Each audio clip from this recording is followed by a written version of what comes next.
మేము ఎవరిని నిందిస్తలేము, ఎవరిని ఏమంటలేము. కానీ ఇక్కడ అగ్ని ప్రమాదం జరిగిందని చెప్పంగానే ఏ ఫైర్ బ్రిగేడ్ అయితే వచ్చిందో అది నీళ్లు లేకుండా అరకొరగా వస్తే లాభమైంది, వసతులు లేకుండా వస్తే లాభమైంది.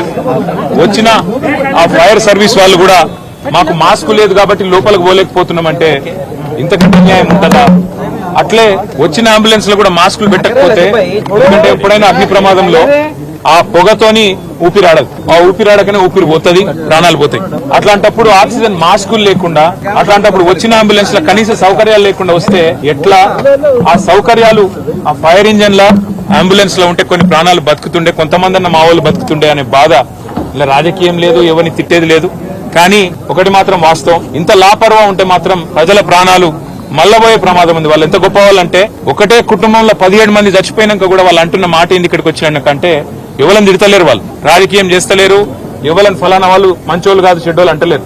మాకు ఇక్కడుండే హిందువులు సాయం చేసిండ్రు, ఇక్కడుండే ముస్లింలు సాయం చేసిండ్రు, అందరు వచ్చిండ్రు, అందరు సహాయపడ్డారు, అందరు కాపాడిండ్రు. కానీ మాకు జరిగింది ఇంకొకరికి జరగద్దు.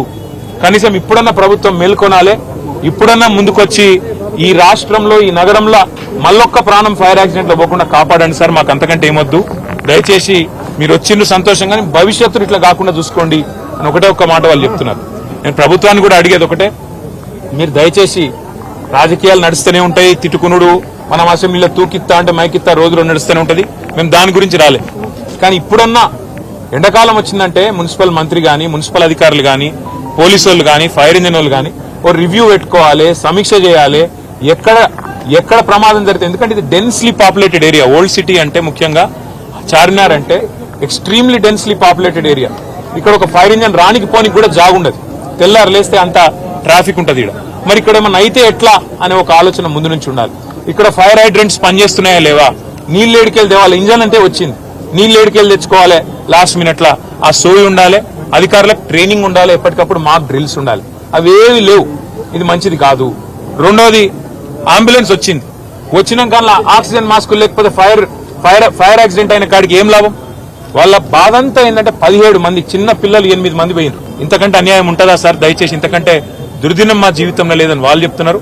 మేము కూడా ప్రభుత్వాన్ని ఒకటే కోరుతాం, చచ్చిపోయినాక కాంపెన్సేషన్ ఒక 5 లక్షలు ఏదో ఇచ్చి చేతులు దులుపుకున్నాడు కాదు, భవిష్యత్తులో ఇంకెవరు చావకుండా చూడండి, భవిష్యత్తులో ఎవరికి ఇట్లాంటి దుర్మార్గమైన పరిస్థితి, ఇంత ఘోరమైన పరిస్థితి రాకుండా చూడండి. దయచేసి మీరు చేస్తున్నారు కొన్ని పనులు, ఇంకా మంచి పనులు చేయండి. అందాల పోటీలని వాటి మీద పెట్టిన శ్రద్ధ దీని మీద కూడా పెట్టండి, వాటి మీద పెట్టే ఖర్చు ఇక్కడ కూడా పెట్టండి. ఇక్కడనే కాదు, ఒక ఓల్డ్ సిటీ అనే కాదు, హైదరాబాద్ అనే కాదు, రాష్ట్రంలో ఏ మారుమూల పల్లె గాని పట్టణంలో గాని యాక్సిడెంట్ అయ్యింది అంటే వెంటనే ప్రాణాలు కాపాడుతందుకు కావాల్సిన సరుకు సరంజామా, మనుషులు, ట్రైనింగ్ ఇవన్నీ ఉండాలి. అవన్నీ ఉండకపోతే ఉత్తగానే వచ్చినాం పోయినామంటే కరెక్ట్ కాదు.